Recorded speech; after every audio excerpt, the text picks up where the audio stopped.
Thanks for watching.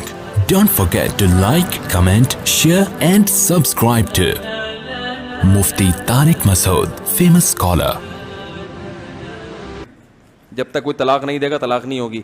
وہ بعض لوگ نے یوٹیوب پہ ایسے بیانات سن لیے ہیں کہ طلاق کنایہ الفاظ سے ہوتی ہے, تو بعض دفعہ ایسے الفاظ انسان کہتا ہے اس کو پتہ ہی نہیں ہوتا پھر بھی ہو جاتی ہے. تو اس کے بعد جو وہم کی بیماری لوگوں میں پھیلی ہے کہ یار ایسے بھی ہو جاتی ہے, ویسے بھی ہو جاتی ہے, ویسے بھی ہو جاتی ہے, جب آپ دیں گے تو طلاق ہوگی, نہیں دیں گے تو طلاق نہیں ہوگی.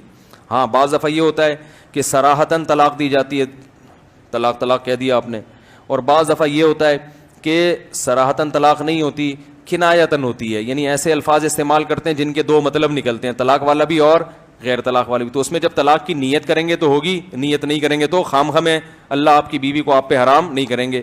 اور اس میں اگر آپ کو نیت پتہ نہیں نیت تھی نہیں تھی تو اس کا مطلب آپ پاگل ہیں. میرے پاس کال آتی ہے نا طلاق دینے والے طلاقیوں کی, یعنی طلاقیوں سے مراد جن کو یہ وہم ہو جاتا ہے, تو حضرت میں ایسے الفاظ منہ سے نکل گئے تھے مجھے سمجھ میں نہیں آ رہا. تو میں نے جب تمہیں سمجھ میں نہیں آ رہا تو مجھے کہاں سے سمجھ میں آئے گا کہ ہوئی ہے. جو دینے والا ہے سب سے پہلے تو اس کو سمجھ میں آنا چاہیے نا. یا تو صراحتاً طلاق کے الفاظ نکلو, یا لفظ حرام جو سری ہے یہ الفاظ نہیں نکلے, تو پھر آپ بتاؤ آپ جو یہ کہہ رہے تھے آپ کی کیا نیت تھی. وہ کہہ رہے مجھے سمجھ میں نہیں آ رہا. میں نے کہا جب جس کمبخت معذرت کے ساتھ جس کمبخت کو یہ نہیں سمجھ میں آ رہا کہ اس کی بیوی کو اس نے طلاق دی ہے کہ نہیں دی, تو جو اجنبی ہے اس کو کہاں سے سمجھ میں آئے گا. تو اس کا مطلب نہیں ہوئی طلاق, سمجھ رہے ہو, دینے سے ہوتی ہے بلا وجہ نہیں ہوتی. تو وہمی نہیں بنا کریں ان مسائل میں. پھر وہ کہتے ہیں نہیں میں نے یہ کہا تھا, تو میں نے کہا اس میں آپ کی طلاق کی نیت تھی. اس نے کہا کچھ کنفرم نہیں ہے.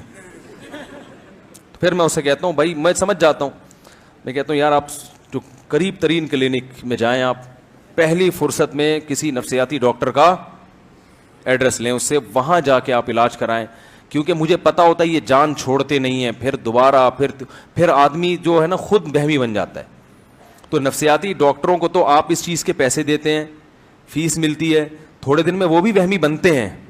نفسیاتی ڈاکٹر جب سارا دن نفسیاتی کیسز لیتا ہے نا, تو واقعی میں نے ایک ڈاکٹر سے سنا کچھ دن میں وہ بھی کیا ہو جاتا ہے نفسیاتی, وہ بھی نا ایب نارمل ہونے لگتا ہے. ایسے ایسے مریض آ رہے ہوتے ہیں, تو لیکن وہ ایب نارمل ہوتا ہے تو وہ اپنے بڑے ڈاکٹروں سے اپنا علاج کرا لیتا ہے, اور کم از کم اس کو پیسے تو مل جاتے ہیں نا اس کے. کیا خیال ہے, مجھے فری پھوکٹ میں تم بیمار کر رہے ہو یار, تو میں کیوں بیماری قبول کروں. اس لیے میں نے ابھی دیکھو وہمی نمبر بتاتا ہوں آپ کو, وہمی نمبروں کے نام سے نا میں نے کیسے نمبر سیو کیے ہیں. وہمی دیکھ رہے ہو, وہمی 1 2 3 4 5 6 7, تو وہمیوں کی فہرست ہے پوری. تو اس کا مطلب ہوتا ہے کہ ان کا فون نہیں اٹھانا. مفتی طارق مسعود صاحب کے بیانات سننے کے لیے youtube.com/مفتی طارق مسعود کو سبسکرائب کریں, اور اگر آپ لائیو ویڈیو کو کبھی بھی مس نہیں کرنا چاہتے ہیں تو سبسکرائب کرنے کے بعد بیل آئیکن پہ کلک کرنا مت بھولیں. جزاک اللہ.